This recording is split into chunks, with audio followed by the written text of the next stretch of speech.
Agradecer la invitación a los organizadores, en especial a María Regina Suárez de Lima, a Leticia Piñeiro y a Mónica Hirst. Para mí es un placer siempre estar en Brasil y sobre todo en esta ciudad. La presentación que preparé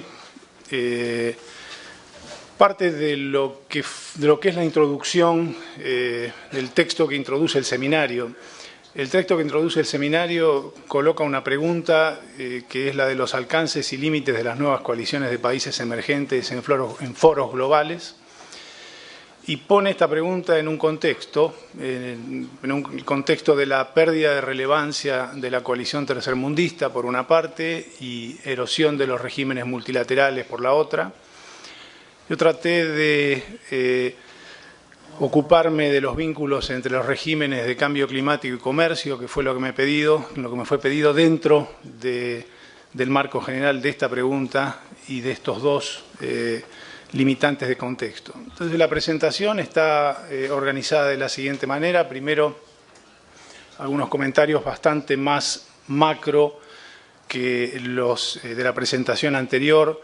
sobre el régimen de comercio y el papel de los emergentes en el régimen de comercio internacional. Luego hago algo parecido con respecto al régimen de cambio climático y finalmente en la tercera parte intento hacer algunas conclusiones comparativas de lo que surge del análisis de los dos regímenes separadamente. Como digo, el análisis que presento es mucho más macro que el tipo de estudio desagregado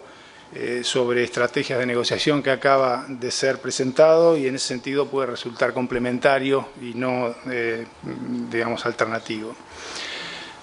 Primer punto, el régimen de comercio internacional. Acá, bueno, es un lugar común que los emergentes han adquirido una nueva capacidad de influencia sobre el desarrollo del régimen de comercio internacional. Sin embargo, es un lugar común que adquiere especial visibilidad en los últimos años. Es decir, en los últimos 3 o 4 años, algo que quedó absolutamente clara es la capacidad de un grupo pequeño de emergentes de bloquear acuerdos en el régimen de la OMC. Esto es un hecho absolutamente nuevo, Tradicionalmente, el régimen de comercio fue, como nos fue explicado en la presentación anterior, un bien público, pero fue un bien público que fue ofrecido en base a las preferencias de los miembros más poderosos. Obviamente, el poder estuvo siempre en la base del régimen, y la última evidencia de esto no es tan distante en la historia, es el cierre de la Rueda Uruguay, el cierre de la Ronda Uruguay y la creación de la OMC, en donde los países en desarrollo aceptaron un paquete con una cobertura temática muy amplia, en donde se incorporaron temas nuevos, y eso fue hecho en un contexto, por supuesto, voluntario, pero en donde, la espada de Damocles que colgaba sobre los países en desarrollo era que la no aceptación del single undertaking, del compromiso único, implicaba la pérdida de todos los beneficios asociados al GATT 47, dado que el GATT 94 reemplazaría los beneficios del GATT 47 y todas sus sucesivas reformas. Es decir, es un ejercicio evidente de consenso en el plano de lo formal y de ejercicio de asimetrías en el poder en el plano de lo real. Esto ha cambiado radicalmente, y la Ronda Doha, de algún modo, muestra esto, el parálisis de la Ronda Doha y el papel de los emergentes en esa parálisis muestra esto de manera particularmente clara. Yo diría que el principal problema que hoy tiene el régimen de comercio internacional es su incapacidad o su dificultad para reformar las reglas de funcionamiento en línea con los intereses y el poder de los miembros más influyentes, lo que Barton y sus coautores llaman authoritative gap, que no encuentro yo una buena palabra en español para traducir. Y esto es resultado básicamente de un cambio radical en las condiciones. El GATT comienza como un club de muy pocos miembros, relativamente cohesivos, con visiones comunes, con una agenda muy focalizada en la remoción de barreras fronterizas y se toma la forma de un contrato incompleto que lo que otorga es una gran flexibilidad para hacer frente a las demandas que surgen de las economías políticas domésticas, principalmente en los países desarrollados. Ese cuadro es radicalmente diferente al cuadro actual, en donde hay una membresía casi universal, miembros muy diversos, con intereses muy heterogéneos, un cambio en los pesos relativos muy significativo, nuevos actores en la economía política doméstica, una agenda mucho más intrusiva y una creciente legalización en reemplazo de la dificultad de acordar a través de la negociación. Y esto es un rasgo, en mi opinión, fundamental de la disfuncionalidad política que el régimen tiene hoy para los principales socios y la erosión de su eficacia, por lo menos como foro de negociación. No es casual que en los últimos 4 o 5 años, más allá de toda la agenda propiamente comercial en un sentido amplio de la cual se ocupa el GATT, detrás de toda la parálisis de la ronda Doha y en cierta medida de la urgencia por concluirla, esté una preocupación subyacente cada vez más explícita sobre la reforma institucional, es decir, sobre cómo reformar las reglas y los modos de funcionamiento del régimen de forma tal de adaptarlo a digamos, las demandas que tampoco están muy claras de una nueva configuración. Si uno toma las recomendaciones del informe Sutherland a mediados de la década pasada, de la Comisión Warwick, los trabajos que se han hecho en el marco del Instituto de Estudio de Vox-EU, o incluso los 3 tracks que la MI acaba de proponer para intentar cerrar, entre comillas, la ronda Doha, lo que uno encuentra es un esfuerzo de búsqueda de mecanismos de geometría variable, de enfoques de masa crítica, de clubes, negociaciones horizontales, es decir, formas de construir consensos que salgan de esta mezcla de consenso y poder que tradicionalmente hizo que el régimen funcionara y que ya no hace que funcione más, sino que lo tiene en una situación de parálisis. En la práctica, frente a esta parálisis e ineficacia en el plano de la negociación, lo que ha surgido como opción de default es el regionalismo norte-sur de parte de los socios más influyentes. Es decir, los socios más influyentes han puesto como opción, como alternativa para romper este bloqueo desde hace ya una década y media, acuerdos preferenciales de tipo norte-sur, en los cuales no es casual que ninguno de los grandes emergentes haya encontrado incentivos para participar. En este marco, ¿qué podemos decir sobre los emergentes? Algo que señalé hace poco, la evidencia sobre su capacidad de bloqueo. Como fue muy explícitamente mostrado en la presentación anterior,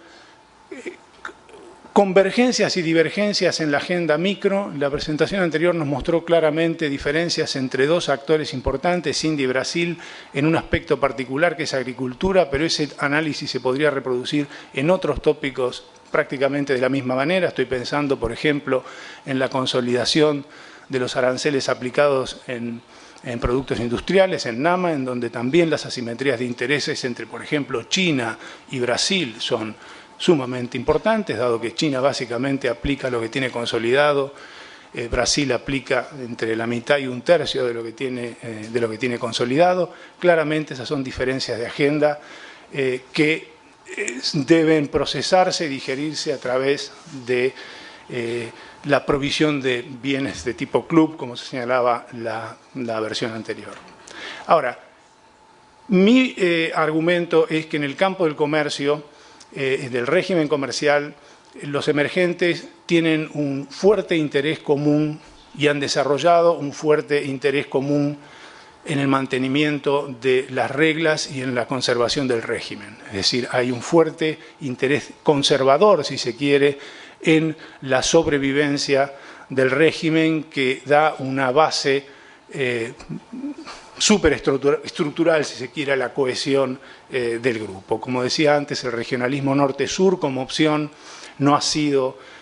una opción atractiva para los países emergentes de tamaño relativamente importante, si bien este balance de costos y beneficios puede cambiar a medida que la extensión del regionalismo se expanda. Déjenme hacer algunos comentarios ahora sobre el régimen de cambio climático y luego volver a tratar de poner las dos cosas conectadas. En el régimen en construcción de cambio climático también ha quedado claramente puesto de manifiesto la capacidad de los países emergentes, básicamente del grupo de Brasil, Sudáfrica, India y China, en transformarse en actores claves de la negociación, pero con algunas diferencias en relación a la naturaleza del régimen con respecto al régimen de comercio internacional.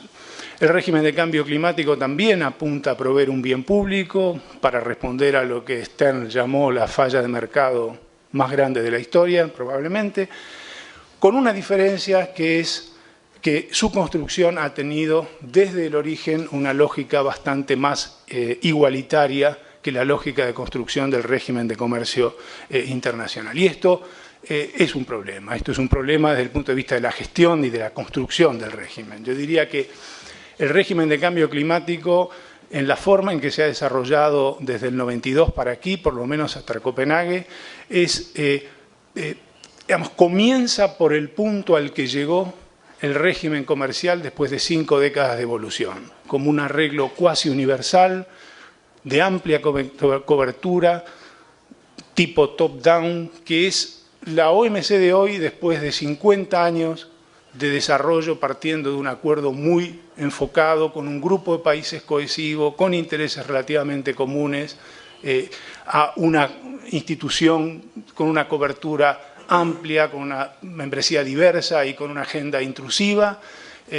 con muestras evidentes de ineficacia como mecanismo de negociación, por lo menos en los últimos 10 años. Esta es una diferencia. David Victor caracteriza el régimen de cambio climático como una sucesión de acuerdos hechos a las apuradas, de algún modo, es decir, el convenio marco para, de algún modo, definir algunos acuerdos, algunos principios generales ante la necesidad de algún modo de salvar la conferencia de Río en el 92, enseguida después la convicción de que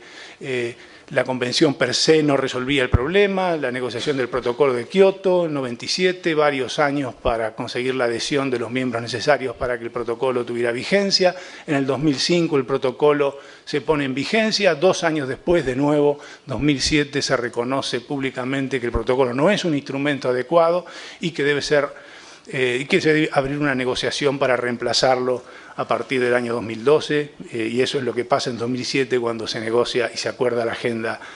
de Bali. El punto final en este proceso, en mi interpretación o en mi lectura, bueno, que no es solo mía, es la reunión de Copenhague, en donde claramente este modo de construcción del régimen creo que entra en una situación de crisis y se abre un periodo de transición hacia un régimen más descentralizado, un régimen bottom-up por default, en donde de nuevo los emergentes tienen un papel clave, pero en el marco tiene un papel clave en el default de este régimen, pero creo que cierra las perspectivas de volver a un esquema como el que predominó desde el 92 en adelante. ¿Cuál es el problema con esta configuración del régimen futura del régimen climático? El problema central, en mi opinión, y creo que es el desafío de política hacia adelante, es que un régimen más descentralizado necesariamente va a requerir la adopción de garrotes y de zanahorias por parte de países individuales o de unidades de países, de conjuntos de países que adopten estas respuestas descentralizadas. Cuando digo garrotes me refiero a subsidios para los productores domésticos, subsidios que tienen un efecto sobre el resto del mundo, indirecto pero tienen un efecto, Mecanismos de ajuste en frontera que han estado presentes en todas las legislaciones que se discutieron en el Congreso de Estados Unidos en los últimos años. Mecanismos de ajuste en frontera que están implícitamente contemplados en la directiva de la Unión Europea y que algunos países europeos apoyan abiertamente, como Francia. Regulaciones de diverso tipo, ya sea a través de normas técnicas para la eficiencia en el uso de la energía, etiquetado voluntario, requisitos de sustentabilidad, es decir, instrumentos que tienen como objetivo crear estímulos por la vía del castigo a la adopción de medidas consideradas equivalentes en el marco de un régimen descentralizado y también zanahorias, ya sea a través de transferencias concesionales, sobre todo para los países más pobres, o transferencias a través del mercado, ya sea permitiendo el acceso, por ejemplo, a un mercado de emisiones o el acceso a tecnología desarrollada en los países desarrollados. En este contexto, creo que la situación de los emergentes tiene algunas diferencias con respecto al plano del comercio internacional. En primer lugar, obviamente también hay, desde el punto de vista micro, convergencias y divergencias en esa agenda micro de negociación. El principal factor detrás de la divergencia es la heterogeneidad en el perfil de las emisiones. Pero el punto que quiero hacer en este segundo apartado es que, y es la hipótesis que me gustaría colocar a discusión, y obviamente esto requiere una investigación que yo de ningún modo he desarrollado, pero que creo que es una pregunta interesante para levantar. La idea es que en el campo del cambio climático, la heterogeneidad para evitar garrotes y aprovechar zanahorias entre emergentes es relativamente alta. Es decir, en contraste con el interés común en la preservación del régimen que aparece en el campo del comercio internacional, en el campo del cambio climático, creo que hay heterogeneidades importantes respecto al aprovechamiento de las zanahorias y al costo de los garrotes para los distintos actores emergentes. Algunas conclusiones comparativas, y con esto termino para no excederme del tiempo. La coautora de quien me precedió, cuando analiza las condiciones para construir coaliciones, menciona que hay dos condiciones necesarias, por lo menos, no suficientes, pero sí necesarias, que son la coherencia externa, la coherencia interna de la coalición por una parte y el peso externo de la coalición por la otra. Cuando uno mira el papel de los emergentes en el régimen de comercio y en el régimen de cambio climático, algo que surge a primera vista es la simetría en el grado en que estas dos condiciones se cumplen en cada uno de los dos regímenes. Es decir, si miramos la dimensión de la coherencia interna, de nuevo, repitiendo un poco lo que señalé en la primera parte, lo que uno encuentra es que las diferencias en la agenda micro de algún modo encuentra un contrapeso, digamos, de dimensión por definir en el mantenimiento de las reglas y en la conservación del régimen, lo cual favorece y estimula la coherencia interna de la coalición o agrega un incentivo para el mantenimiento de la coalición. En el campo del cambio climático, en cambio, las diferencias en la agenda micro se acompañan de una cierta heterogeneidad en el impacto de los potenciales garrotes y zanahorias, en cierto modo diluyendo o desestimulando la coherencia interna de la coalición. En lo que hace a la segunda condición, el peso externo, la paradoja que surge cuando analizamos algunos indicadores de peso externo en cada uno de los dos regímenes de los países en desarrollo, de los países emergentes. Una visión impresionística muestra por lo menos que, en un primer análisis, que los emergentes, y en realidad cuando decimos emergentes estamos diciendo básicamente China, porque China es el que pone los grandes números aquí, pero en materia de cambio climático los emergentes aparecen como actores de peso relativo mayor que en el campo del comercio. Es decir, China es el primer comerciante mundial, el primer exportador, el segundo exportador, representa 10% del comercio internacional, pero en materia de emisiones y en proyecciones hacia el futuro, el rol de los emergentes es mucho más decisivo. Del mismo modo, el rol de los emergentes es mucho más decisivo y ha sido mucho más importante en los últimos años en materia de destino para la inversión en energías limpias o crecimiento en la tasa de inversión en energías limpias. Es decir, hay una asimetría en el peso externo relativo en cada una de estas dos áreas, yo diría, en favor del área del cambio climático, a diferencia de lo que ocurre en materia de coherencia interna. En síntesis, la coherencia interna de los emergentes,